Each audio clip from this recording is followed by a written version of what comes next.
ভাই ভালো ভালো কথা কইলাম, খুব ভালো লাগছে না? আচ্ছা, এখন একটা খারাপ কথা কই শুনেন। হ্যাঁ, এটা মাইন্ড করেন না আপনারা কিন্তু। ভাই সাংবাদিক ভাইরা প্লিজ আমার কথাটাকে করবেন না, কি জানেন, এটাকে বিকৃত করেন না। গতকাল আমার কাছে একটা ফোন আসলো হঠাৎ করে, বাংলাদেশের একজন প্রখ্যাত ব্যবসায়ী, এবং সেই ব্যবসায়ীটা একটা হিন্দু ব্যবসায়ী।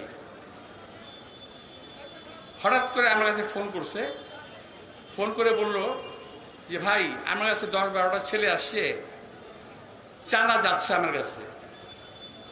তা আমি বললাম কত টাকা চাইছে? বলে 50 লাখ। আমি বললাম যে ফোনটা একটু দাও তো ওর কাছে, তোমরা একটু ফোনটা দেন।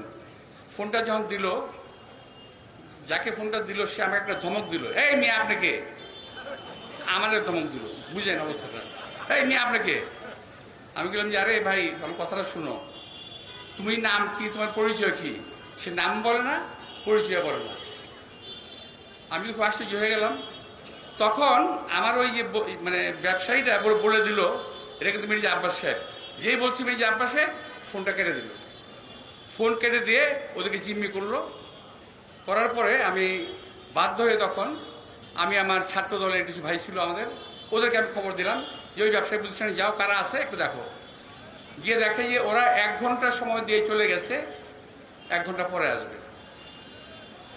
এরা কিন্তু ছাত্রদল, যুবদল, বিএনপি কেউ না, কিন্তু পক্ষান্তরের দোষ কিন্তু পরে আমাদের। প্রিয় ভাইয়েরা, আমি এর বলছি, শেষ করি নাই, আমি শেষ করে দিই।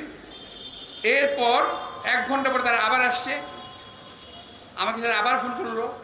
তারা আমি বললাম যে আপনারা কাজ করেন, সবগুলো ফোন এক হাতে না রেখে বিভিন্ন হাতে রাখেন, যাতে ফোন সুইচ করলেও আমাকে জানাতে পারেন।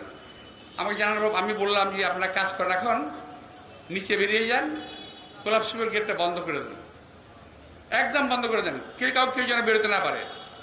তাদেরকে আমি আটকানোর ব্যবস্থা করতে বললাম। এটা টের পেয়ে ওদের মধ্যে বেশ কিছু লোক ভেগে চলে গেল। 2 জন আটকা পড়লো। আমি পুলিশকে ফোন করলাম। এখানে আমার একজন জানে, এটা বকুল জানে ঘটনাটা। তো আমি পুলিশকে ফোন করলাম, পুলিশ আসলো, আমাকে জিজ্ঞেস করলো স্যার কি করবো? আমি ধরেন, পিটান, নাম পরিচয় জিজ্ঞেস করার কোনো প্রয়োজন নাই, এদেরকে ধরেন, পিটান, নিয়ে যান। তারপর নিয়ে গেল, গিয়ে দেখা গেল এরা কেউ বিএনপি, যুবদল, ছাত্রদল কারোর সঙ্গে সম্পৃক্ত নয়।